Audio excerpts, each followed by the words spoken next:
हाँ तो भाई दोस्तों, जिस काम के लिए आए थे वो काम करने का टाइम आ चुका है। कमाई धमाई हो गई खत्म, अब खर्चा करना है। लगभग 500 रुपये कमा लिए मैंने वैसे आज। और भाई महिंद्रा जो फाइनेंस का ऑफिस है उस पर आ चुके हैं, तो ईएमआई भरते हैं अपनी और 1 महीने के लिए चैन की सांस लेते हैं। तो hello friends and family, good morning, नमस्कार, राधे राधे। कैसे आप सब? उम्मीद आप सब ठीक होंगे, मस्त होंगे, स्वस्थ होंगे, जबरदस्त होंगे। गाइस स्वागत है आप सभी का एक और नए ब्लॉग में। सुबह के 8:30 बजे हुए हैं, मैं घर से निकल के आ चुका हूँ। स्टेशन पे जाके शुरुआत करना नहीं चाहता था, तो भाई रोड पे खड़े होकर आज के ब्लॉग की शुरुआत कर रहा हूँ। और दोस्तों भाई पिछले लगभग 10-15 दिन मेरे लिए इतने ज्यादा मुश्किल भरे रहे हैं कि आप इतना ही अंदाजा लगा लो कि पिछले 3 दिन से भाई मैंने मुश्किल की वजह से ब्लॉग करना बंद कर रखा था। बहुत ज्यादा हालत खराब हो गई थी यार। ऐसा लग रहा था कि पता नहीं कहाँ फंस गया हूँ, कैसे निकलूंगा, कुछ समझ में आ ही नहीं रहा था। भाई जब आदमी को मुश्किल आती है तो ऊपर वाले की एक कृपा है। हम इंसान सबसे ज्यादा प्यारे हैं भगवान को, इसका यही सबूत है कि जब भी कोई मुश्किल आती है तो प्रभु ऊपर वाले भाई कोई न कोई रास्ता निकालने के लिए दे ही देते हम इंसानों को। तो भाई ये भाई मेरी जो मुश्किल आई थी, सबसे बड़ी फाइनेंशियली मुझे प्रॉब्लम चल रही थी कि पिछले कुछ दिनों में ऐसे हालात हुए थे कि पैसे कहीं से कम नहीं रहे थे और खर्चे रुक नहीं रहे थे, तो बहुत ज़्यादा हालत बिगड़ गई थी। फाइनली भाई 10 तारीख को मेरी महिंद्रा ट्रियो की ईएमआई होती है। तो सबसे ज़्यादा दबाव मेरे पास इसी का था कि कहीं ईएमआई टूट गई तो जो भाई क्या बोलते हैं उसको, आपकी बैंकों में जो वैल्यू होती है वो खत्म हो जाती है और पेनल्टी लगने का डर वो अलग से, उसी को लेके बहुत ज़्यादा डिस्टर्ब चल रहा था। इसीलिए मैंने 3 दिन से कोई ब्लॉग नहीं किया था। हालांकि कल मैंने एक छोटा वीडियो डाला था आपको इन्फॉर्मेशन करने के लिए कि भाई पैसों का इंतजाम हो गया है और कल से ब्लॉग आना शुरू हो जाएंगे। तो निकल के आया हूँ अभी लगभग 10 साढ़े 10 बजे। जो महिंद्रा का फाइनेंस का ऑफिस है वो खुलता है, तो तभी तक हम गाड़ी चलाएंगे, थोड़ा बहुत कमाने की कोशिश करेंगे और फिर भाई 10:30 पौने 11 बजे के करीब में जाएंगे अपनी महिंद्रा ट्रियो की 24वीं ईएमआई भरने के लिए। इसको 24 महीने हो चुके हैं मेरे पास और इन 24 महीनों में क्या क्या रहा है लगभग मैंने हर महीने आपको बताया है। तो आज भी आज महिंद्रा ट्रियो की बातें ही होंगी, आपको बताएंगे कि मेरा एक्सपीरियंस क्या है, मैं क्या सोचता हूँ महिंद्रा ट्रियो के बारे में 24 महीने बाद और लगभग 47-48 हज़ार किलोमीटर चलाने के बाद। तो सारी रिपोर्ट मिलेगी, बस वीडियो को लास्ट तक देखना, पूरा देखना, अपना प्यार और सपोर्ट देना। तो चलिए एक नया दिन नया ब्लॉग दोनों शुरू करते हैं, तो लास्ट तक बने रहिएगा, पूरा वीडियो देखिएगा। अगर वीडियो अच्छा लगे तो प्लीज़ वीडियो को लाइक करना, चैनल को सब्सक्राइब करना, अपने इस भाई को सपोर्ट करना। और भाई जो रोड साइड से आवाज़ आ रही है उनके लिए सॉरी, रोड पे खड़ा हूँ तो आवाज़ें तो आएगी। चलिए निकलते मथुरा जंक्शन चलते, कुछ करके आते हैं।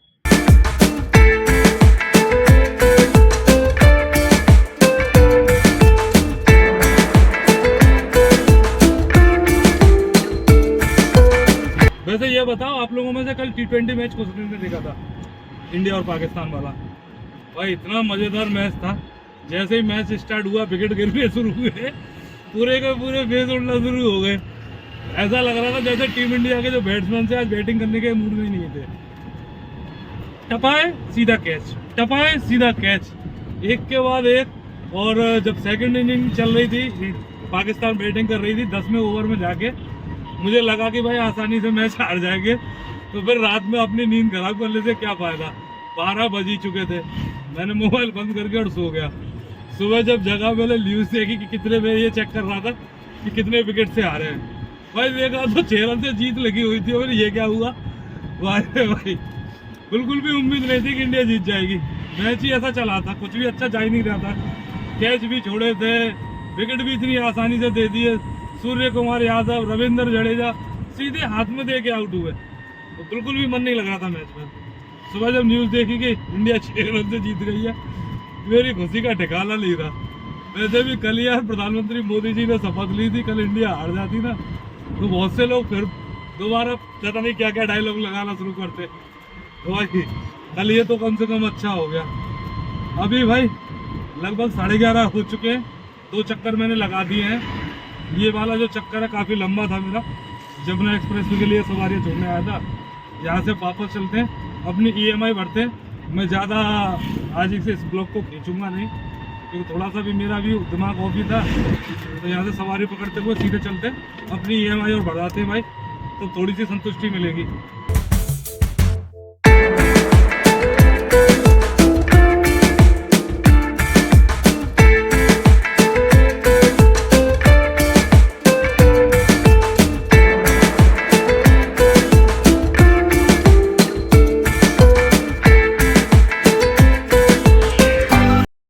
तो भाई दोस्तों जिस काम के लिए आए थे वो काम करने का टाइम आ चुका है। कमाई धमाई हो गई खत्म, अब खर्चा करना है। लगभग 500 रुपये कमा लिए मैंने वैसे आज।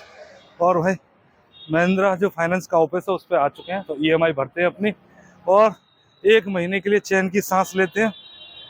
हालांकि चैन की सांस तो कभी मिलती नहीं है, लगा ही रहना पड़ता है, पर फिर भी दिमाग से एक बोझ तो कम से कम हो ही जाएगा।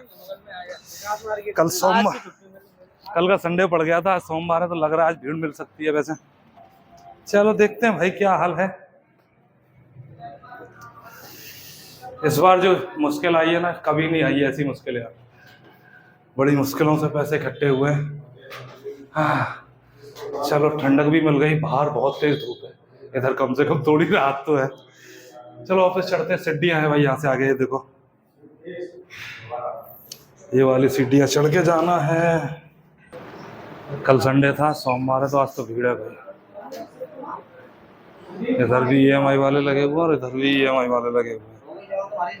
और भाई एक चीज और बताऊंगा आपको, जब जब मैं महिंद्रा के फाइनेंस ऑफिस आता हूँ ना, कोई ना कोई लड़ता हुआ झगड़ता हुआ पाता है। कोई बोलता है मेरी EMI एक ज्यादा कट गई है, कभी बोलता है कोई कि पेनल्टी जबरदस्ती ले रहे हैं आप लोग। ये भाई फाइनेंस कंपनियों को बहुत बड़ा जाल है पेनल्टी वाला। जिन लोगों के खातों से पैसे कटते हैं ना, बहुत से लोग अपना अकाउंट लगा देते हैं कि इसमें से कटती रहेगी। तो कभी कभी ऐसा होता है कि ये जानबूझ के EMI नहीं काटते ताकि पेनल्टी आए, क्योंकि 1-2 दिन भी चुक जाओ उसी में 500 का पत्ता गया समझ लो सामने वाले का। अभी एक अंकल जी लड़ने में लगे हुए थे, उनकी 2 दिन से EMI नहीं कटी है। वो बोल रहे मेरे अकाउंट में पैसे पड़े हुए, फिर क्यों नहीं काट रहे हो, और 500 रुपए की पेनल्टी अलग से लगा दी है, तो वो उनको नहीं देना चाह रहे थे। फाइनेंस कंपनियों का बड़ा बुरा झंझट है भाई। फाइनली हम तो फ्री हो चुके हैं, निकलते हैं घर। और भाई अंदर चल रहे थे AC और बाहर हो रही है AC की तेजी। किस कदर चिलचिला रही है धूप यार, निकलने को मन नहीं करता। खासतौर से आप थोड़ी देर के लिए AC में चले जाओ, फिर बाहर आओ ना धूप में निकल के, ऐसा लगता है चींटियां काट रही हैं। भयंकर धूप है। वैसे दोपहर का 1 बज चुका है। जो मुझे कमाना था वो तो मैंने कमा ही लिया है। अब चलता हूँ घर। घर से भी फोन आ गया मुझे, खाना पीना खाने आ रहे हो कि नहीं, क्योंकि कल मैंने सवारी घुमाई थी और कल मैं घर गया ही नहीं था, तो पूरा दिन इधर से उधर भटकते रहे थे। आज हैं तो भाई खाना खा लेते हैं, कोई घुमाने की सवारी तो है नहीं। फिर खाना पीना खा के दोपहर बाद ही आपसे बात करेंगे गाड़ी के बारे में। मेरे घर में ना सबसे ज्यादा मेरी चिंता रहती है मेरी बेटी अंजलि को। जरा सा भी टाइम से लेट हो जाऊं तो उसका कॉल आ जाता है, पापा कहाँ रह गए, खाना पीना खाएंगे नहीं खाएंगे, पापा आ रहे हो तो मैं गर्म करना शुरू कर दूं। मतलब जब भी दोपहर को मैं घर जाता हूँ उससे पहले एक कॉल अंजलि की आई जाती है, चाहे सुबह हो या शाम हो। शाम को भी अगर 9 बजे तक का मेरा नॉर्मल टाइम रहता है कि 9 बजे तक मैं घर पहुंच जाता हूँ, 9:30 खींच के। जैसे ही 9:30 को कांटा पार करता है तुरंत कॉल आ जाती है अंजलि की, पापा कहाँ रह गए। अभी भी उसका कॉल आ गया था, पापा कहाँ हो गए, 1 बज गया है। तो मैंने बताया मैं EMI जमा कर रहा हूँ, बस EMI जमा होते ही वापस सीधा घर, कहीं भी नहीं जाना है। ऐसी गर्मी में जाके करेंगे भी क्या। कल का दिन मुझे ही पता है भाई, अगर मुझे पैसों की इतनी ज्यादा जरूरत नहीं होती तो ऐसी गर्मी में घुमाने की सवारी पकड़ता नहीं। पर इस तरह के हालात हो रखे थे कि भाई अगर खुद मेहनत करके नहीं कमा पाओगे तो फिर कर्जा लेना पड़ेगा, और कर्जे से तो मैं बचना चाहता था।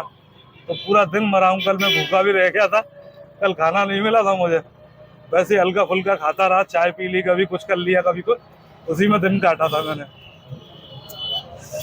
अभी तो यार यहाँ बस स्टैंड पे जाम और लगा है।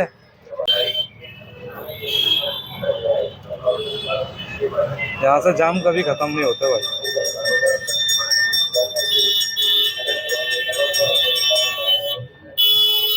एक भी बस मुड़ने को लग जाती है तुरंत समझ लो हो गया जाम। अब सामने बस ही लगी हुई है एक। लगभग 1:30 बजे मैं घर पहुंचा, और घर पहुंचने के बाद भाई ऐसी नींद आई मेरे को। होता है ना जब सर से कोई वजन उतर जाता है अचानक से, एकदम से शांति सी पड़ जाती है। EMI भरने के बाद मेरे साथ बिल्कुल वैसा ही हुआ भाई, एकदम सिर शांत हो गया, सबकी जो टेंशन थी वो सारी की सारी हल्की हो गई। घर खाना पीना खा के सो गया था भाई। 5:30 बजे करीब में नींद खुली, सीधा आया मथुरा जंक्शन। मथुरा जंक्शन आते के साथ एक सवारी मिल गई मुझे राधा वैली की, उसे छोड़ के अभी अभी आया हूँ। तो अब मेन टॉपिक पे बात करते हैं अपनी महिंद्रा ट्रियो के ऊपर। इसकी 24 EMI हो चुकी हैं, और भाई दिल से बताऊंगा, कुछ भी झूठ नहीं बोलूंगा, इस गाड़ी से कई मामलों में मैं संतुष्ट हूँ और कई मामलों में असंतुष्ट हूँ। जो संतुष्टि की बातें हैं वो ही मैं लगभग हर वीडियो में जब जब मैंने वीडियो बनाए तब तब आपको बताया है। गाड़ी चलने में बहुत अच्छी है, इसका वर्क लोड जो कैपेसिटी है वो बहुत अच्छी है, कलर भी अच्छा है, सॉकर भी अच्छे हैं, सस्पेंशन भी अच्छा है, ब्रेकिंग भी अच्छी है, हैंडलिंग भी अच्छी है। ओवरऑल गाड़ी के एक पर्पज से जो होना चाहिए वो गाड़ी में सब कुछ अच्छा है। जो बुरा है जिससे मैं थोड़ा सा हमेशा सोच में रहता हूँ कि इस गाड़ी में अगर ये सुधार हो जाए तो बहुत अच्छा है। पहली है इसकी ये बॉडी फाइबर की, मैंने बहुत बार बताया कि फाइबर की बॉडी है। ये देखो भाई, ये अभी तक सही नहीं हुआ है मेरा, हल्का सा एक ई रिक्शा वाला टच हुआ था उसकी वजह से टूट गया था। और इसकी जो बीमा कंपनी है, मैं गया अभी था इसको ठीक कराने के लिए कि बीमा से सही हो जाए, वो लोग बोले 10 दिन के लिए खड़े कर जाओ। महिंद्रा की जो दूसरा पॉइंट है वो है इसकी सर्विस, भाई बिल्कुल बकवास है। जो छोटी वाली गाड़ियाँ ई रिक्शा चल रही है ना, ये खड़ी है भाई साहब की, ये ई रिक्शे भी इससे अच्छी सर्विस दे देते, इतनी गंदी सर्विस है महिंद्रा की। अगर सर्विस सुधार ले और इस बॉडी में थोड़ा सा फेरबदल कर दे तो बहुत अच्छी गाड़ी हो सकती है। वैसे आजकल महिंद्रा ट्रियो में जो प्लस आई है उसमें लोहे की बॉडी आ रही है, लेकिन वो भी एक मजाक सा ही कर दिया, उसमें केवल ये फ्रंट का पोर्शन और पीछे का पोर्शन ये दोनों लोहे के दे दिए, बाकी सारा प्लास्टिक छोड़ दिया। तो जैसा बनाया वैसा ना बनाया वही है। और अगर मैं पॉइंट बाय पॉइंट बात करूँ तो गाड़ी से संतुष्टि हूँ। अगर तो ये 2 पॉइंटों को थोड़ा सा सुधार हो जाए तो बहुत अच्छा हो जाएगा। बाकी भाई 24 EMI हो गई है, अब हम फ्री हैं 1 महीने के लिए चैन की सांस, बाकी की बात है घर पे जाने के बाद। भाई लोग घर पे आ चुका हूँ और देखो भाई, गीता जी और अंजलि दोनों की दोनों सो गए। गीता सर में दर्द की शिकायत कर रही है कि सर में दर्द हो रहा, गर्मी बहुत भयंकर है। और भाई लोग गाड़ी के बारे में तो मैं पहले ही बता चुका हूँ, जब मथुरा जंक्शन पे था, मुझे घर आने के बाद ब्लॉग एंड करना था, लेकिन भाई मुझे सवारी मिल गई थी जमुना एक्सप्रेसवे की, तो उन्हें छोड़ के अब घर पे आया हूँ। लगभग 10:30 बजने को है। आज सोमवार था लेकिन लेट हो गया। आज हमारी मैडम व्रत रहती हैं, लेकिन सर में दर्द हो रहा है तो उन्होंने मुझे कॉल भी नहीं की, वरना 4-5 कॉल आ जाते थे, कहाँ रह गए कहाँ रह गए। लेट होने की वजह आपको पता ही है भाई, सीधा सीधा रीजन है पैसे का, क्योंकि जब काम मिलता है ना तो फिर दिखता नहीं कि लेट हो रहे हैं कि क्या हो रहा है, काम कर लो। वरना कभी कभी ऐसे हालात आते हैं जिनसे मैं अभी अभी गुजरा हूँ, ढूंढे से भी काम नहीं मिलता है, तो जब मिलता है तो फिर रुका नहीं जाता। उनको छोड़ के आ चुके हैं। ओवरऑल दिन आज का भी अच्छा गया है मेरा, कल का भी अच्छा था। बंसी वाले की थोड़ी सी कृपा होना शुरू हुई है 2 दिन से, मतलब पूरा का पूरा महीने का बेड़ा गर्क था। EMI मेरी हो चुकी है, ये 24वीं EMI थी। गाड़ी मेरी अब तक लगभग 48,000 किलोमीटर चल चुकी है। सब कुछ डिटेल में पहले ही बता चुका हूँ, बस खाना पीना खाना है, एंड करना है। और भाई एक चीज़ और, वैसे कल जो वीडियो बनाया था मैंने उसमें भी बताया था कि अमेरिका से एक भाई हैं हमारे, हर्ष जी, उन्होंने आज फिर से कॉल किया था मुझे कि भैया आपने डिटेल्स नहीं भेजी। कल मेरी हिम्मत टूट गई थी जब उनका कॉल आया था, उन्होंने बहुत जिद की थी कि अपना अकाउंट नंबर दे देना, मैं उसमें पैसे डाल दूंगा। तो मुझे लग रहा था कि कहीं से व्यवस्था बन नहीं रही है, तो दे ही देता हूँ फिर नंबर, जो बोल रहे तो भाई। लेकिन शाम तक होते होते 5,000 मेरे पास पहले से पड़े हुए थे, कल एक काम घुमाने का मिल गया था उससे, फिर 2,000 रुपये हमारी मैडम ने दिए, 1,000 रुपये अंजलि ने दिए। ऐसा करके मेरा पूरा व्यवस्था बन गई थी जो EMI की थी, किसी से कर्जा नहीं लेना पड़ा। लेकिन हर जी आपको एक बार फिर से दिल से धन्यवाद, जितनी परवाह आप कर रहे थे मेरी, बहुत खुशी हुई। बहुत कम लोग होते हैं जो एक छोटी सी मुलाकात या किसी का वीडियो देख के इतना बड़ा दिल कर लें कि पैसे देने को तैयार हो जाए। तो आपका ये प्यार और सपोर्ट मुझे बहुत अच्छा लगा, दिल की गहराइयों से धन्यवाद। फिलहाल भाई खाना पीना खाता हूँ, इस ब्लॉग को कर देता हूँ एंड। अब से आपको कंटिन्यूस ब्लॉग आते रहेंगे। थोड़ा सा डिस्टर्ब हो गया था, उसकी वजह से मुझे बंद करना पड़ा था, दोबारा लैब पकड़ लेंगे। फिलहाल खाना पीना खाते हैं, आराम करते हैं, इस ब्लॉग को कर देते हैं एंड। आई होप गाइस आज की वीडियो आपको अच्छी लगी होगी। वीडियो अच्छी लगी तो प्लीज़ वीडियो को लाइक करना, चैनल को सब्सक्राइब करना, अपने इस भाई को सपोर्ट करना प्लीज़ करना। चलिए मिलते हैं आपसे कल नेक्स्ट ब्लॉग में, तब तक के लिए राधे राधे, नमस्कार।